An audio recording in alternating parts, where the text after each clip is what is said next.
maligaya dahil nawalay po ako sa piling ng misis ko sa kanyang araw ng kaarawan.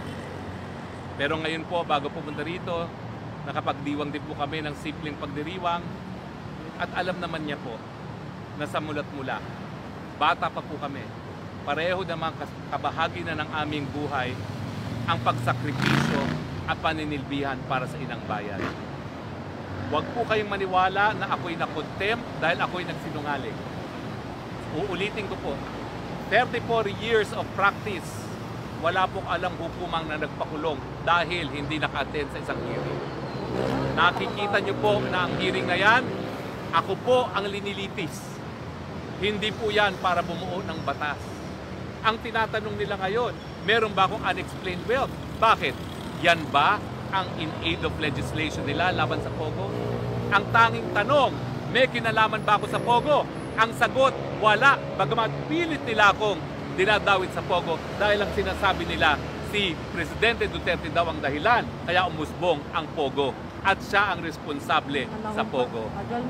Pero anong nakita natin kung sino ang hari at reyna ng Pogo sang-ayon kay Maharlika?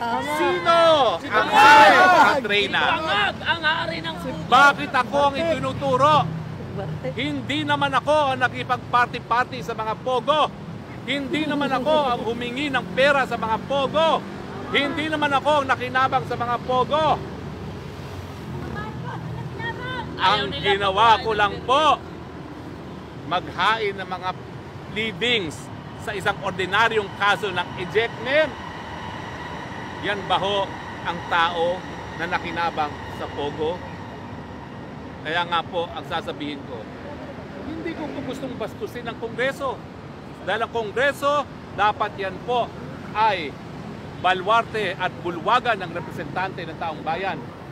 Pero ang katunayan po, hindi na po sila nagiging tapat sa kanilang responsibilidad dahil pati po sa pagbubuo ng batas.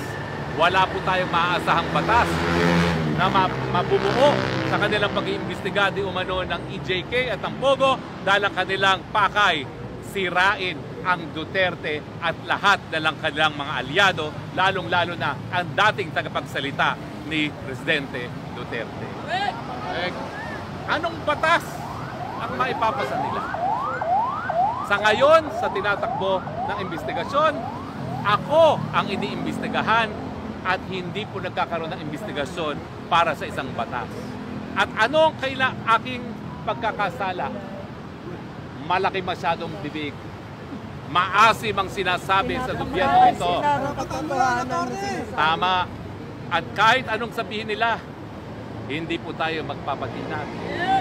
Naalala niyong sinabi ng isang kongresista, habang kami nag-iisip kung ikay pagkukulong o hindi, masasakit ang mga sinabi mo nung kinontempt namin. Si Bad, correct, si Badoy at si Celis ng SMNI. Binigyan ako ng pagkakataon na bawiin ko mga nabanggit ko laban sa Kamara ng mga magnanakaw. Hindi ko po ginawa yun. Pinili ko pong makulong kaysa bawiin ko ang mga binigas kong mga salita na pawang katotohanan lamang. Masasaktan sila, attorney. Kaya nga po ang mensahe ko, mabuti pa, gurgurin nyo talaga ako dahil hindi po ako titigil na sumigaw na walang karapatan ang mga wala sa tamang pag-iisip na mamuno sa Republika ng Pilipinas.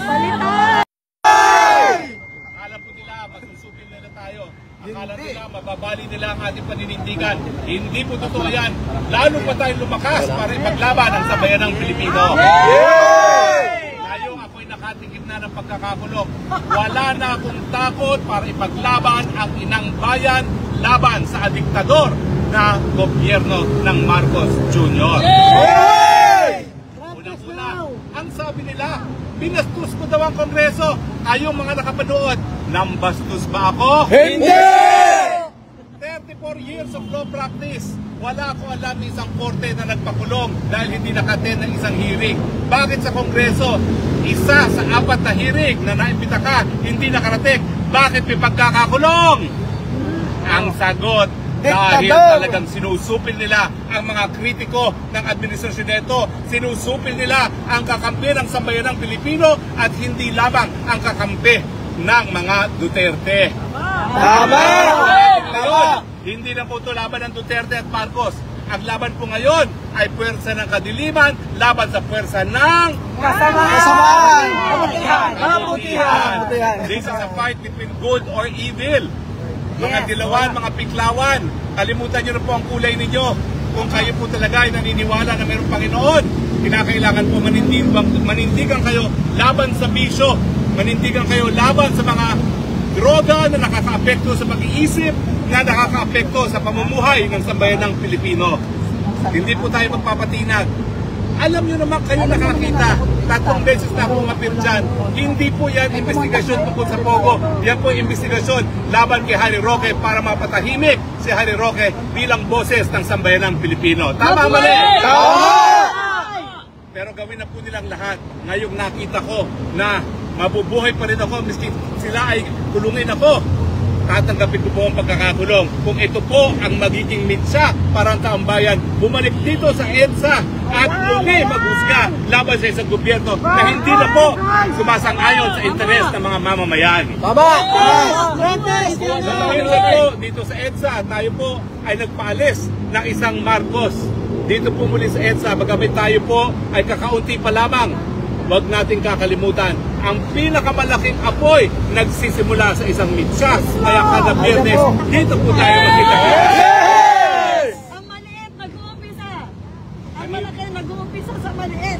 Naniniwala po ako na kahit tayo po ay hindi ganun karami ngayong araw na ito, naniniwala po ako, ramdam ng buong sambayan ng Pilipino ang paghihirap dahil sa walang tigil na pagtaas sa presyo ng bilihin, dahil sa kakulangan ng trabaho, dahil po sa kababaan ng sweldo. At naniniwala po ako na sa kabila ng lahat ng kahirapan ito, alam ng taong bayan na walang solusyong maibibigay ang Marcos Jr. dahil wala sa tamang pag-iisip na magbigay ng good governance sa ngayon.